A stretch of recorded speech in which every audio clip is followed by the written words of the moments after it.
Welcome to my mother chuffing new YouTube video. I do say, old chap, this whole YouTube shenanigans has gotten far too much. What would Gandhi say? He want to be a tree. God, between videos and diet and exercise is preposterous. And on today's video, I'm going to be talking about the differences between what I call a willpower frame and a mastery frame. If you haven't checked out my most recent mother chuffing YouTube video, I suggest you go watch that, talking about a paralysis frame. So if you haven't checked out, check that out and keep watching this video for more information.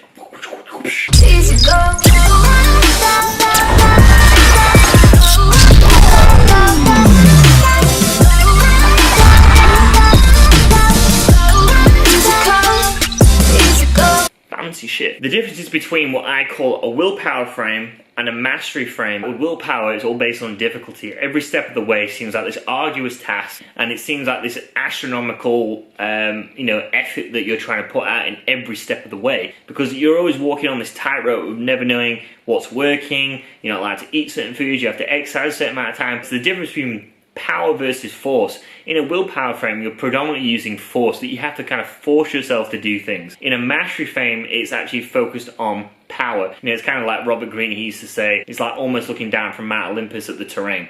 It's actually, you can see the whole so much easier. And when you understand the elements of, nutritional research and stuff like that, which I'll be describing on these videos and describing within my programs online and within my book I'm doing, when you have a heightened level of intelligence, it's kind of the same kind of parallel to a musician that can't speak. It's the same thing as a musician. The same thing as a musician on stage who knows his scales, he's done all the theory, he's done a heightened level of practice, he's gone through kind of an emerging period, so then when he's performing on stage, he can kind of just let go.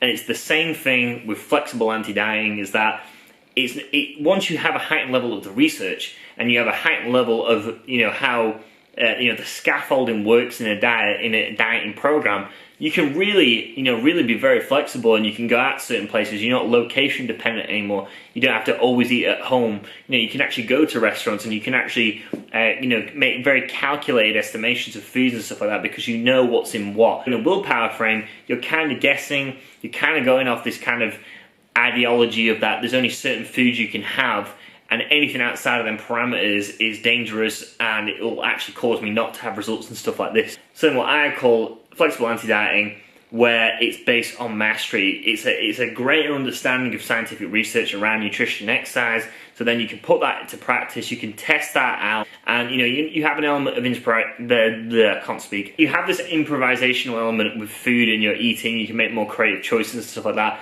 You're not held in place by this element of rigidity and frozenness, that there's only a certain margin of foods that you can eat. Outside of that margin, you can't get results. I don't believe that to be true personally, outside of maybe allergies or personal preference. So, hope you guys have enjoyed that video. If you have not checked out my other videos, which you should have done, naughty people, very naughty, very naughty, you should check out my other videos. Check out the one I did recently on the paralysis frame. That will definitely help you as well, which is kind of the bedrock of traditional rigid dieting. I will be doing more videos on flexible anti-dieting on future videos.